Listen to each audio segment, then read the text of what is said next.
So the first thing I would say is that if you feel insecure and less and ashamed and all of that, that you have to take stock. And look, I have an exercise online at selfauthoring.com. There's 3 exercises there. One helps you write about the past, one about the present, and one about the future. The present authoring program helps you assess your faults and your virtues.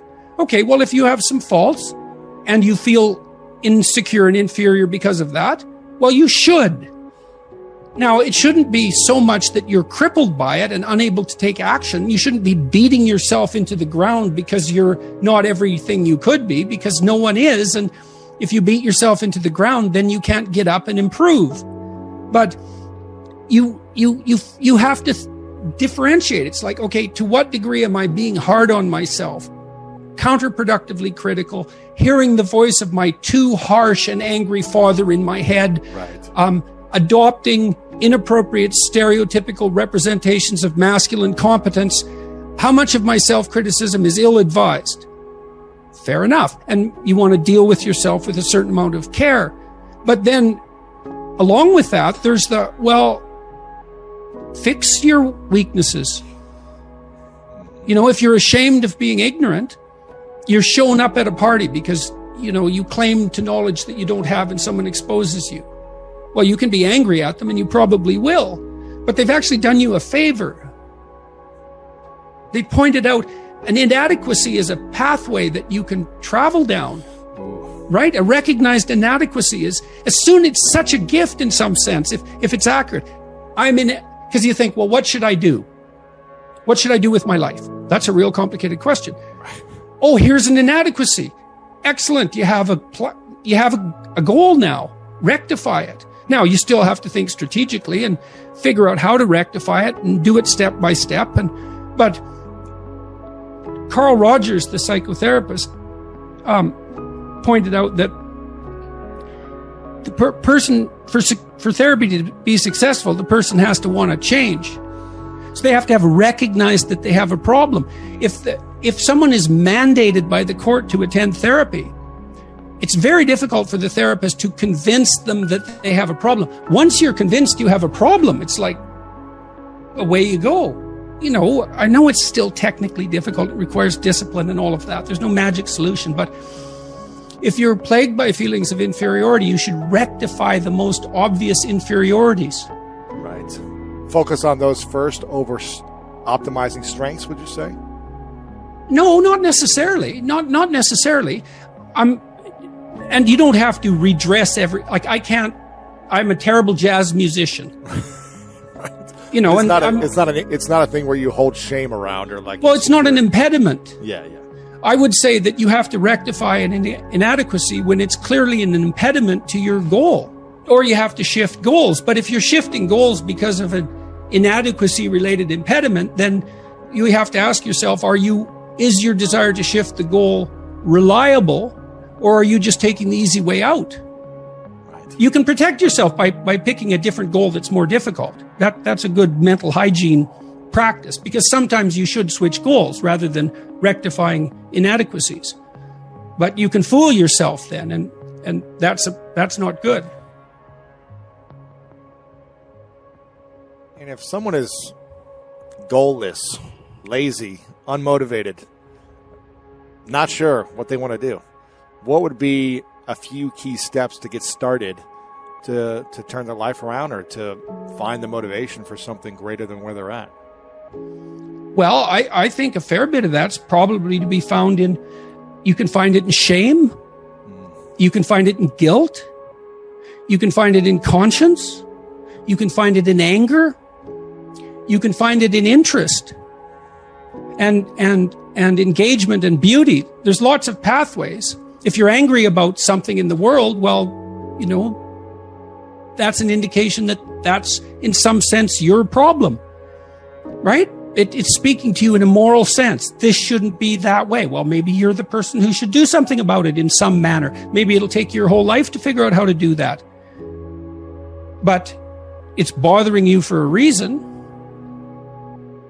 So the negative emotions can be a pathway to transformation. I'm not trying to romanticize them. They can crush you completely and leave you with nothing, right? for sure, and they can go badly astray. But shame, that's a good one. What am I ashamed of? Well, can you fix any of that? Because you might ask yourself, let's say you're so ashamed and so crushed that you're nihilistic and you can't see any hope for life. You're just done. You might think, well, what if I was less ashamed? Like, I'm not going to jump off the bridge today. I'm going to wait a year. I'm going to work on these things that I'm ashamed of. And just see, like, does my life improve enough so that I'm not so bitter about it now, or I'm not so hopeless about it now? And my experience has generally been that works. It works. And then some of it's practical knowledge too. It's like you can get a really long way with very small changes, incremental changes, micro habit changes. So aim low.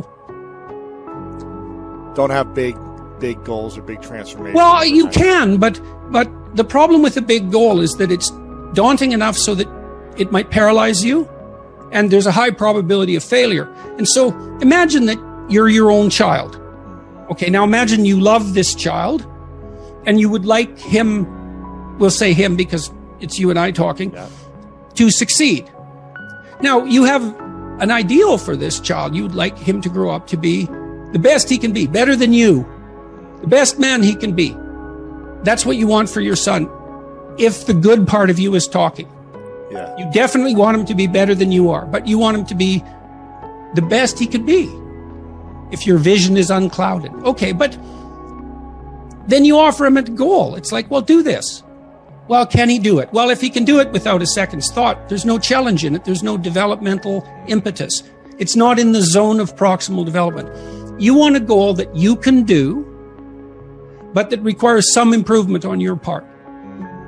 Because you want to attain the goal, that's satisfying, but then you want to make yourself into the thing that can attain goals. And so you want to push yourself. Yeah.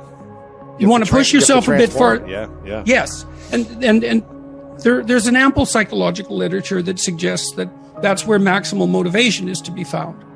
Interesting. So you're pursuing a goal, but you're also pursuing the goal of transforming yourself at the same time.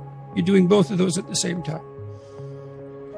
Do you need to know that you're transforming yourself in order to attain the goal? Or do most people just think, I got to take these steps to make it happen, but they don't realize they're becoming better human beings? It depends on what you mean by realize. They have the sense of satisfaction and confidence that would indicate that, although they might not be able to make what that means explicit.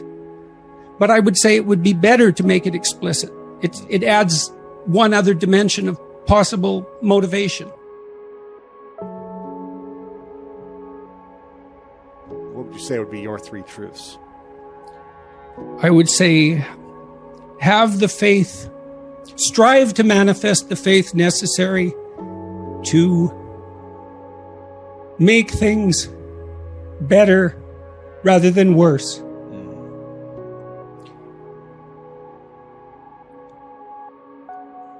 Pray that you have enough terror to be frightened out of your own deceit.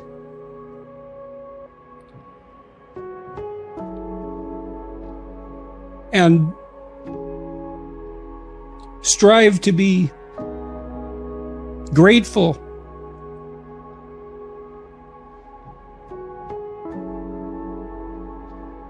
regardless.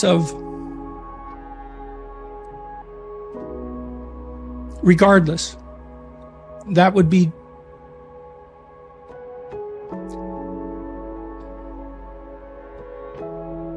that's good enough.